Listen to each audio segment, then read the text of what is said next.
皆さんこんにちは。夫婦グルメ旅行チャンネルです。今回は400年の歴史を持つフレンチレストラントゥールダルジャンのご紹介です。トゥールダルジャンは1582年のフランスにてアンリ3世の時代にパリ・セーヌ川のほとりの旅籠、つまりオーベルジュから始まりました。フランス料理の歴史そのものと言われるほどの格式と歴史のあるフレンチレストランです。入り口から客席のお部屋までの廊下やウェイティングルームは落ち着いた雰囲気の中に華やかな装飾がなされています。フレンチの歴史そのものと言われるだけあり、1582年にイタリアからフランスに初めてフォークが持ち込まれた頃の初期のフォークが展示されていました。そして中の雰囲気はこんな感じ。他のお客様がいらっしゃるので部屋の壁側のみの撮影ですが、豪華絢爛な内装をお分かりいただけるのではないでしょうか。またこの内装を見てお気づきの方もいらっしゃるかもしれませんが、こちらのレストラン、有名なドラマ半沢直樹で幹事長が食事をしながら密談される際に利用していた場所でもあるんですよ。そして食器やメニューリスト、絨毯など至るところで目にするこの塔はまさにトゥールダルジャン、つまりフランス語を日本語訳すると銀の塔です。創業当時、貴族のためのオーベルジュにふさわしいこの塔の紋章を使う許可を国王から得たという長い歴史を感じさせるエピソードが残っています。こうした歴史あるレストラントゥールダルジャンですが、フランス以外に世界で唯一東京のホテルニューオータニにその支店が入っているんですよ。それならばぜひフランス料理の歴史そのものと言われるほどのお料理を堪能してみたいですよね。そして今回は黒トリュフが存分に使われたコースを予約してみました。とっても楽しみです。夫とこれからの料理にワクワクしながら乾杯。まずはミューズから。マダイとオマールエビのチップス。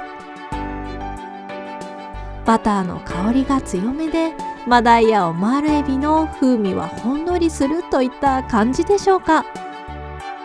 チップスの上に魚介のクリームやサルシッチャ、野菜などが乗せられたものがよくありますが、こうした大きめのチップスといったミューズは初めてですね。お次はオマールエビのカルパッチョ、黒トリュフの芳香。可愛らしい見た目ですよね。オマールエビ、菊芋、黒トリュフがリースのように美しく盛り付けられていますよ。香りの強いソースと菊芋のムースの存在感が大きくて、オマールエビを楽しみつつもソースの美味しさを楽しんでしまいます。フランス料理ではソースが決め手となるようなお料理がとても多いですが、中でもこちらのレストランはソースへのこだわりがとても強いのかしらと夫と話してしまうほどソースへのこだわりを感じました。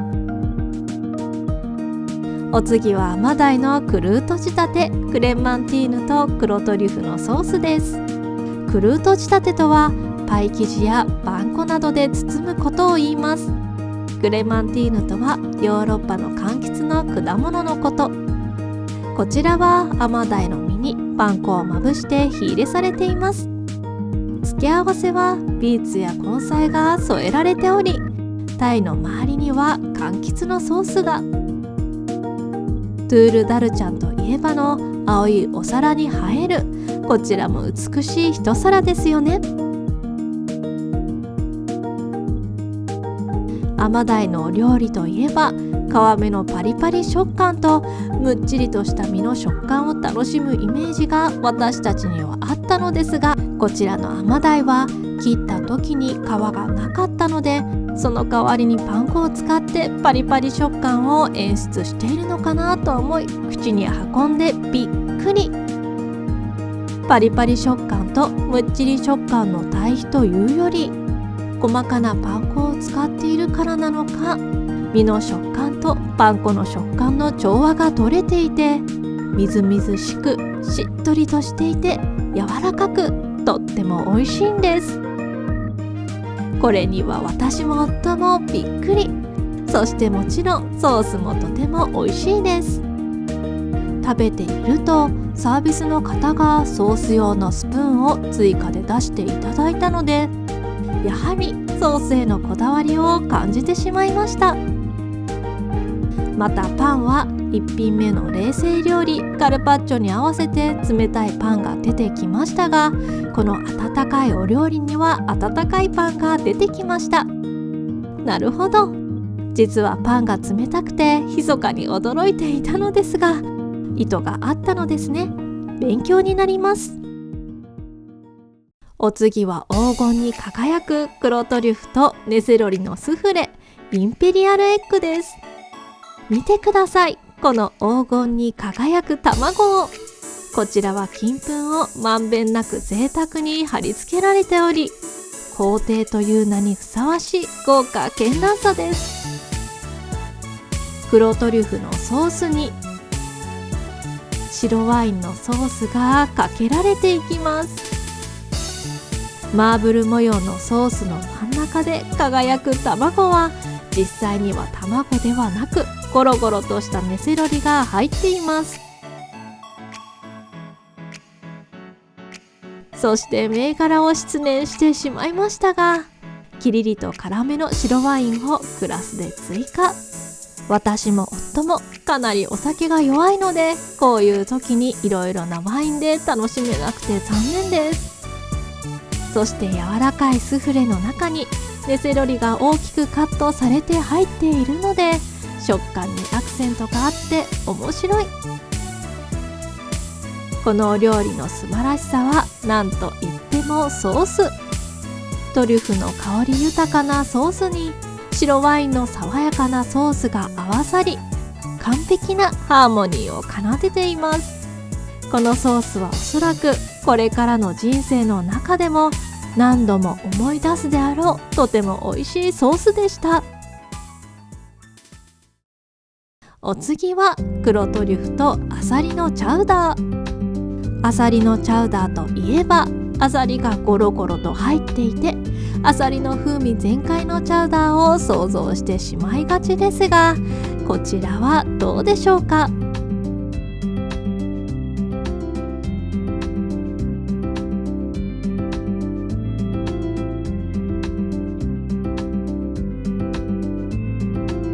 アサリが見当たらないのです。このレストランに来て驚かされてばかりですが、やはりこのお料理でもびっくり。そしてお味はとてつもなく濃厚。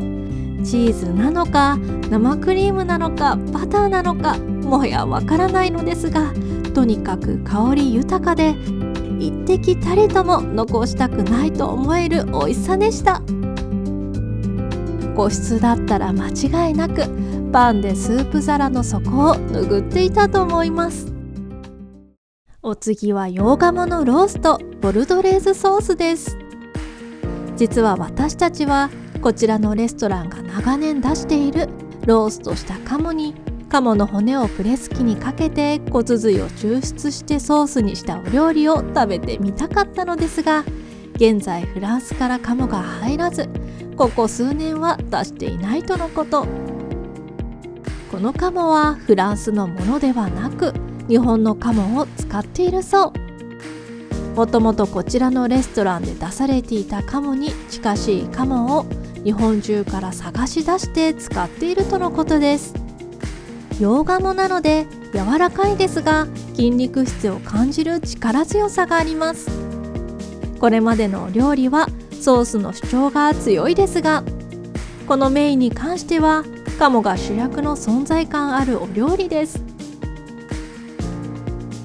お次のデザートまでは20分ほど時間がかかるというので、デザートが出来上がるまでの間チーズを楽しむことにしました。チーズワゴンには8種類のチーズがあり、私は2種類カマンベールとモンドールをチョイス。くるみとドライフルーツを混ぜ込んだパンと一緒にいただきます。この時間はこれまでのお料理の感想大会をしつつ、この後のお料理へのワクワクが膨らんでいきます。そしてデザートはマロンのスフレ、ローズヒップと小夏のソルベです。スフレはマロンの濃厚さや香りの深さを存分に楽しめるスフレになっていました。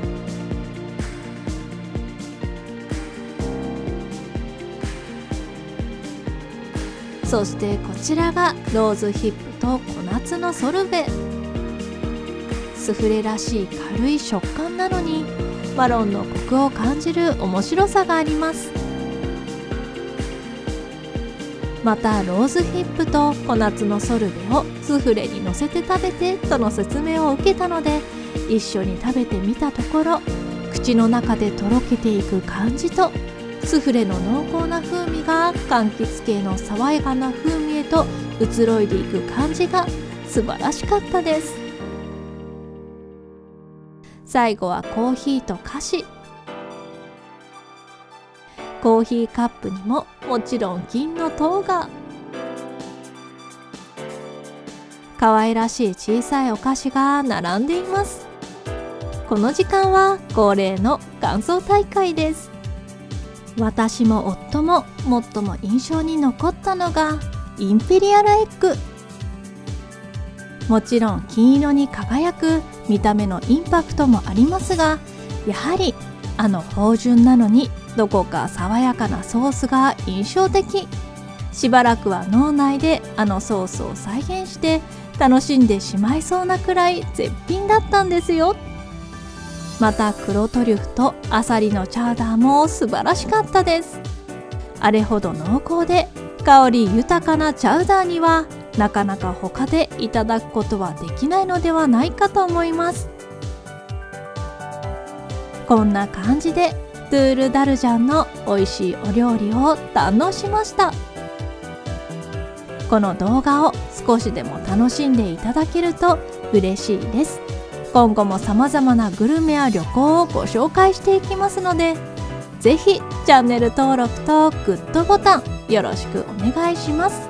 それではまた次の動画でお会いしましょう。ご視聴ありがとうございました。